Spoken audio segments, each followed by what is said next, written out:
Brodeur yesterday or the other day spoke with Pierre LeBrun of The Athletic, and he had some complaints about the goalie situation around the National Hockey League. Mm-hmm. And he said to Pierre LeBrun in The Athletic, "I think we baby our goalies," the New Jersey Devils executive vice president of hockey operations told The Athletic. "I see it. I'm part of it. It's like my goalie coach will say he's played 5 games the past 8 days. I'm like, so? Question mark. If I could fart harder, I'd throw up my back. The sport has changed, but the position has changed a lot just because of the workload that these guys are having. It's so volatile, that position. One year, you can be on the top of the goalie. You can be the top goalie. The second year, it's like you don't even belong in the league. It's weird how really volatile the position has become. It's the system of 1A and 1B that's going to create that, because it's always going to be, we can't play back-to-back games. You're so scared the number one gets hurt, and so you baby that guy for the longest time. So these guys are playing 55 games. They should be playing 65 to 70 games like we did. Thanks, Doc. Thanks, Doc. Like you, it's very interesting. I think because Martin Brodeur was exemplary, was world-class, was all-time at stopping pucks, he now thinks he's all-time at sports science. That's not how it works today. I also would... That's not how it works. How come no one's been able to do it? Like, either everyone is an entitled, wimpy baby these days, or that's simply not how it works. And I think thinking that that's, everyone's just a wimpy baby is a lazy, dumb way of looking at the world. Can I suggest that, and he's seen this, the game has changed enormously. When he was playing with the neutral zone trap gods who, he really only to stop 20 shots a game most of the time, right? Like it was the dead puck era, and the Devils were amazing. Because your teammates had license to murder whoever they want. Well, but also, Steve, they weaponized the 2-line pass rule with the blue or the red line. And so they were able to shut you down in the neutral zone. So if you have a really quiet game and you're not I think there was some conversation with some other goalie about like, how are these guys keep pulling their hamstrings and stuff? It's like, because the game's way faster than it used to be. Way faster. Kevin Weeks told me a story years ago. I won't talk about the goalie that he was talking about, but Kevin Weeks was a kid, young kid growing up. I don't even know if he was playing junior, so he definitely wasn't drafted or in the NHL or anything. He was getting ready to go on the ice, or I think he was just finishing up a workout, and then an NHL goalie was coming on the ice after. Okay. And Weeks had this whole routine, and he was getting ready, and he was stretching this, and he was stretching that, and he goes to the NHL goalie. He goes, how come you don't like stretch? And the goalie said, you can't stretch fat, or you can't pull fat. Is what he said. Fat, He's like, I'm not gonna get hurt. I don't have any muscles to injure, which is not how it works. No. At all. And that's a goalie who played in an era where you could play a bajillion games, and it doesn't work that way anymore. It just does not work that way anymore. And you're silly to think it can. Like I'm sorry, but it's disheartening when Brodeur has the career he has. He's then given a position of authority, and he says something that's just so easily provably ignorant. You know what I mean? Kids these days. Oh, well, there it is. Go sign a 50-year-old then, Martin. Go sign someone in their 50s. Go get a time machine or go fuck yourself. Like what? I'm so sick of this it's such a lazy way of thinking. Kids these days. Now you're just every old man ever. Ugh. That's so disappointing. Shut up. I don't know if I could say it any better. I wasn't expecting dead silence. Is it surprising? No, I was just waiting for you to finish, because I was going to ask, is it surprising considering how we've seen Martin Brodeur's career play out?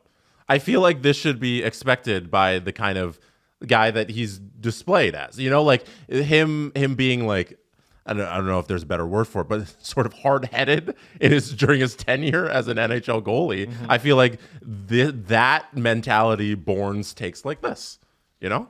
Yeah, well, it's ignorant then. Like take the Binnington Brodeur incident.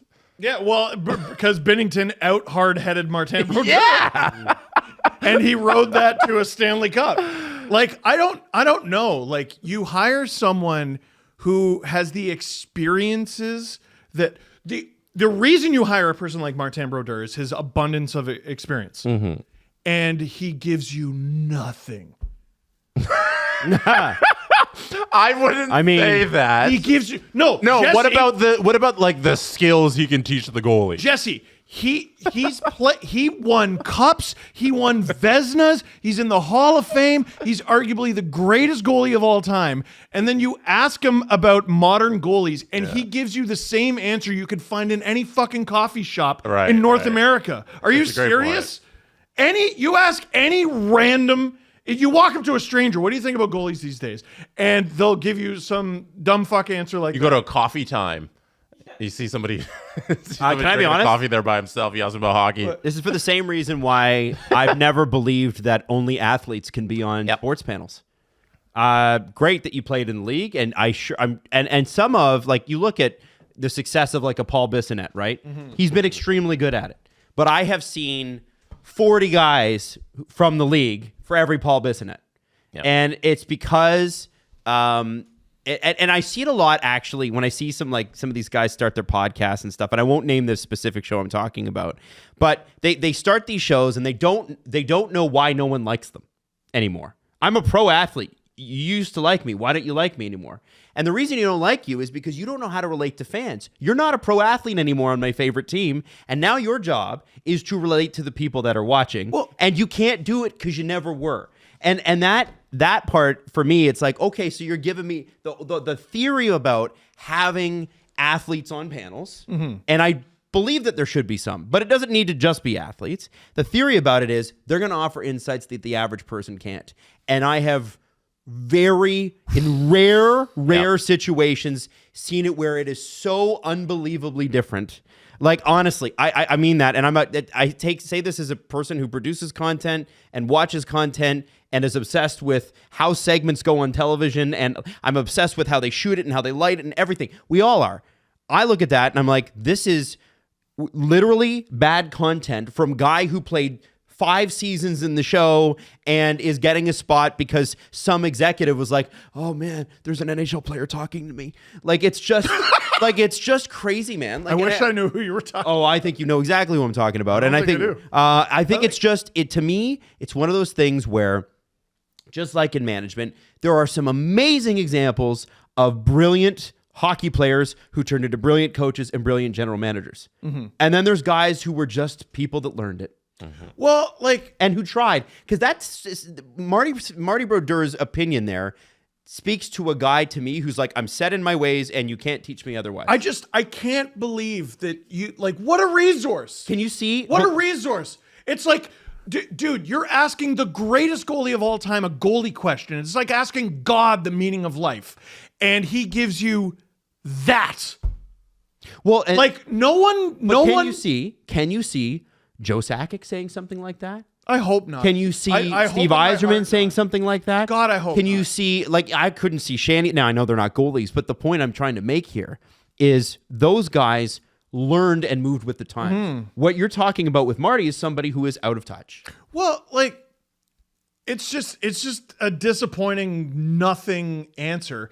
And one thing that's basically self-aggrandizing. I was so much better than these guys. Fart. We're talking. This is an all-time great. But one thing former NHLers, including former greats, do a miserable job of is selling today's game. They don't sell today's game. Call it what it is. This is the best hockey has ever been. Ever. All of the goalies playing today are better than you. All of them. You put them in a time machine, put them back, put you in a time machine, put you forward. They're all better than you. They eat your food. All the players are playing with better equipment. They're fucking faster. They shoot harder. They shoot better. They're all better. It's never been better. The skill set is better, and you'll just never hear that. You just hear about how they're babies. I don't like dealing with their agents. They don't play enough games. They get sick all the time. They don't play through injuries like I do. They don't play through injuries like you do. You ever take a look at how your friends walk? They look like emperor penguins. I don't know. I cannot stand. Listen, I know for a fact, like I've talked to people, there are people at NHL head office who hate us. There are people at NHL head office who love us and literally listen to every episode. There are people within the Leafs who hate our guts. There are people within the Leafs who love us and listen to every episode. And I like to think we're fair about the stuff the stuff within the game that we criticize. But one of the things that I wish people would realize more is I'm the biggest champion of hockey fucking rules. The league is genuinely stupid about a lot of things, but hockey as a sport has never in the history of ever been better than it is right now. And I cannot stand when legends like Marty Brodeur are just like, guys don't play enough games.